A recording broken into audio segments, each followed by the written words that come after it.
Okay, let's unpack this. Welcome back to the deep dive, where we sift through the sources, extract the vital knowledge, and deliver the insights you need to get ahead. Today, we are taking a fascinating trip. We are into a city that, it often gets overshadowed by its flashier North American neighbors, Montreal. And we are diving deep into the infrastructure of Montreal's global identity. I mean, it's frequently called a world city, and rightly so. Right. But our sources reveal that this status isn't some happy accident of culture. It's strategically constructed.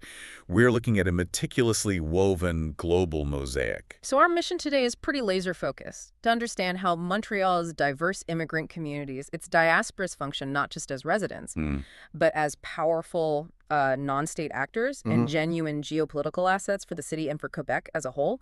We're really flipping the script on how we view human capital. The initial core insight from the material is the foundation for everything. I mean, the human capital numbers are just astonishing. What are we talking? Over half of Montreal's population was either born abroad or has at least one parent born abroad. This isn't just immigration. This scale of connectivity is the fundamental engine of globalization for the city.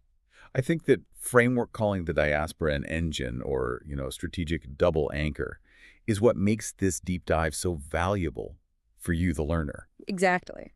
We're moving past seeing immigrants simply as citizens who've arrived and viewing these established networks as functioning strategic assets. Assets that connect Montreal directly to economies and research centers all over the world. It's like a living map of global trade and influence. To truly appreciate the influence of this asset, you have to grasp the raw scale. Okay. And we can pull this directly from the 2021 City of Montreal census data.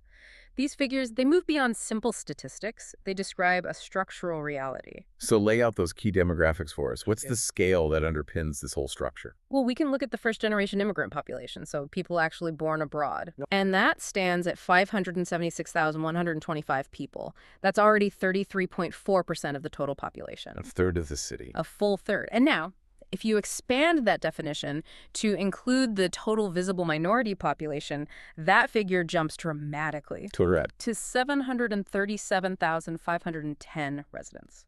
Wow. So we're talking nearly 4 out of every 10 residents are part of the visible minority population. When you put it in those terms, it's not a marginal group. It's not marginal at all. It's a majority influence. Yeah. And this is the synthesis our sources drive home.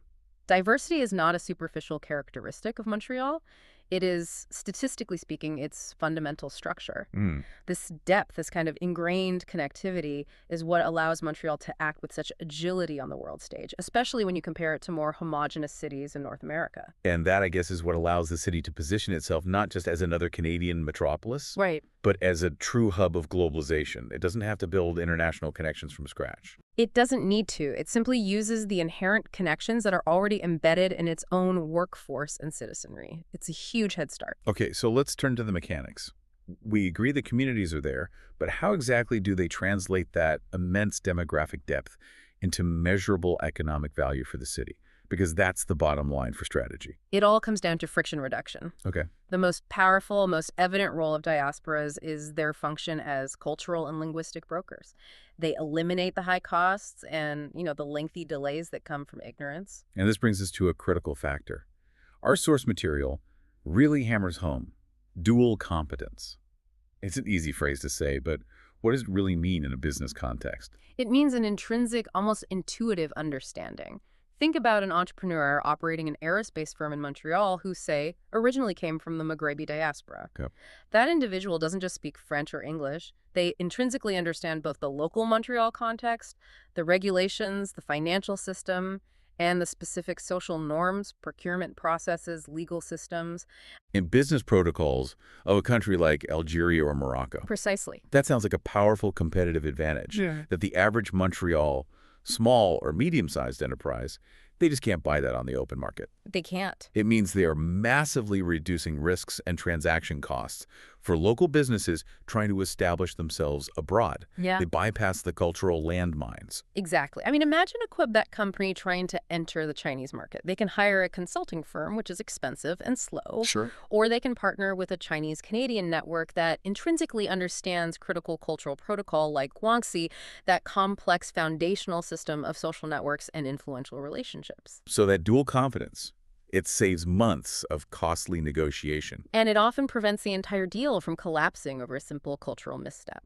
So what about capital flow? Does this double anchor concept work the other way for foreign direct investments, for FDI? It absolutely does. The sources note that these community networks act as trusted channels. Investors in the Middle East or the Asia-Pacific region who are looking to place large amounts of money in North America, say, in Montreal real estate or technology, they often trust their established community networks more than unfamiliar official government channels. So it facilitates a constant, reliable, and lower-risk flow of capital into the city. A flow that might otherwise go somewhere else. So the diaspora isn't just about big investment, right? I mean, does the source material mention any of the secondary, more everyday economic flows? Yes, and these are often overlooked, but they're vital.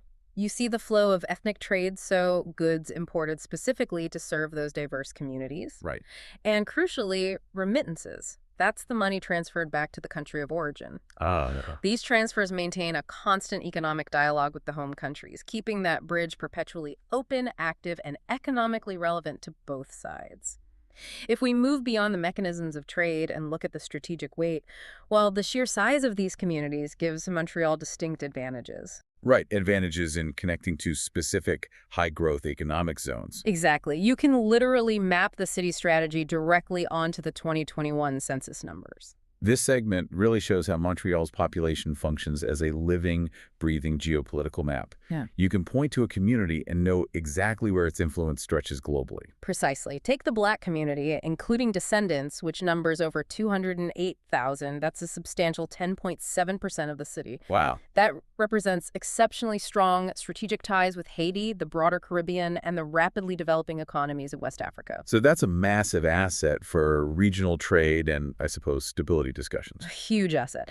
And then you have the Arab diaspora, including descendants nearing 152,000 or 7.8%. And that provides major ties to where? The Maghreb region and broader Middle Eastern markets. These are regions that are strategically vital for things like energy and infrastructure projects. Good. And of course, the Chinese community, which at just under 70,000 acts as a pivotal gateway to the entire Asia-Pacific region. These communities, through their size and history in Montreal, they represent privileged, high-value connections. And often low-cost connections that governments could only dream of duplicating. Exactly. What's particularly fascinating is how the data shows Montreal's international focus is constantly adjusting to global shifts. You can see it in the different immigration waves. It's a very organic adaptation. It is. If we analyze first-generation immigrants, we see the deep entrenchment of older waves. Italy, for instance, had almost 18,000 arrivals recorded before 1981, and Haiti had almost 19,000. So these demonstrate deep, long-term cultural and economic relationships that are now fully integrated. Exactly. But then you look at the recent waves, those who arrived just between 2016 and 2021. Yeah. France had over 11,700 recent arrivals, and Algeria had more than 10,000. That's a massive immediate influx. And that difference is profoundly telling. It is. I mean, in contrast, Italy had only 230 recent arrivals in that same 5-year period. Right.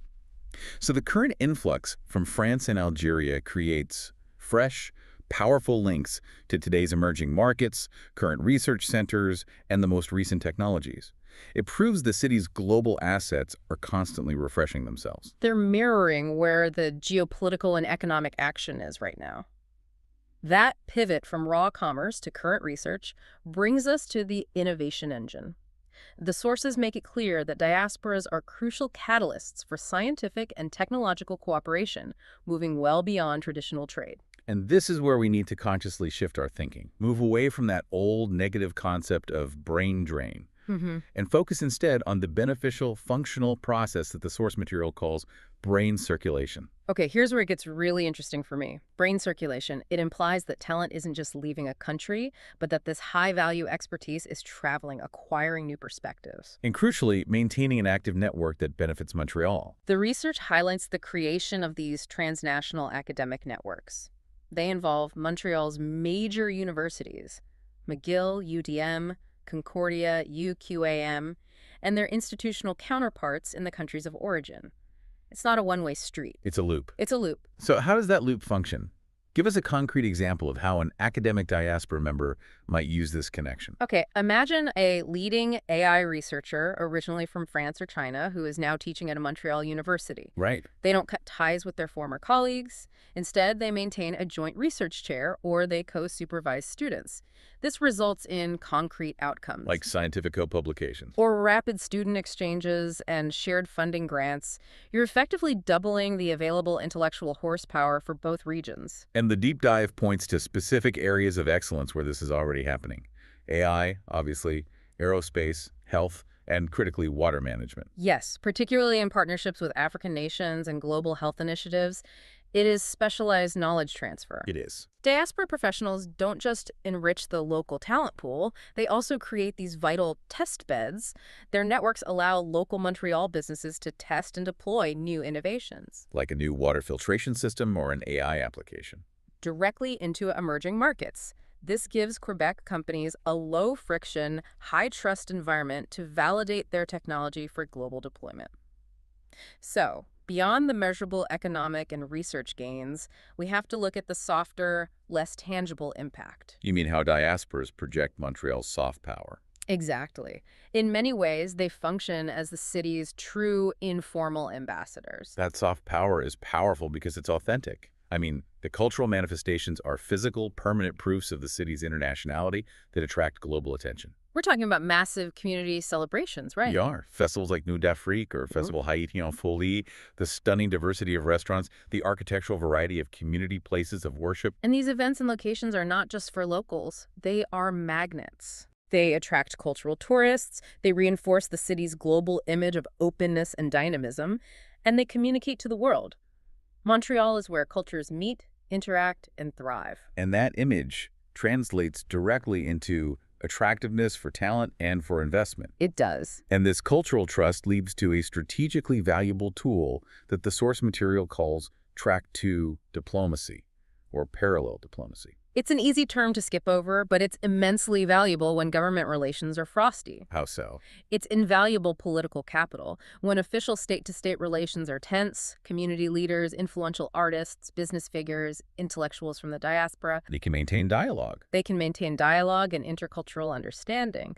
They can act as trusted, non-governmental channels. They preserve that bridge of communication when the official government routes are closed or stalled. So the capital of trust that the diaspora builds locally can be leveraged internationally to stabilize relationships. Or even to kickstart them. Absolutely. And finally, we can't forget the most basic cultural asset. Multilingualism. Multilingualism, a direct consequence of interculturalism. The maintenance of languages like Arabic, Creole, Mandarin, and Spanish in the home is described as a strategic asset. For Montreal businesses operating abroad, It gives them an instant and cost-effective language advantage over competitors who have to pay for translation and interpretation. It's talent retention on a massive scale. that was a full and, I think, a really necessary dive into the evidence. So let's summarize the core argument here for you, the learner. Okay. The statistics are unequivocal diasporas are not merely statistical residents. They are strategic, high-value, geopolitical, and economic assets for Montreal and Quebec. They're functioning as essential bridges of trade, of knowledge, and of culture. And this knowledge changes how you view urban influence. It really does. The city's influence on the world stage is fundamentally embedded in its population itself. Which helps us understand that assessing a city's power requires looking past official government actions Right. and focusing instead on the deep, functional, and active ties embedded in the population. So what does this all mean for you to think about next? What's the logical extension of this strategic analysis? Well, given the demonstrated quantifiable strategic value, the reduction of transaction costs, the attraction of FDI, the facilitation of brain circulation, a crucial next step suggested by the source material is for the City of Montreal to formally recognize and maximize this role. To increase its influence on the world stage. Precisely. So the question becomes, what would that formal recognition look like? And how could that official acknowledgement further legitimize and leverage this already invaluable human capital, turning a hidden strength into an overt strategic advantage? That's the question for you to explore.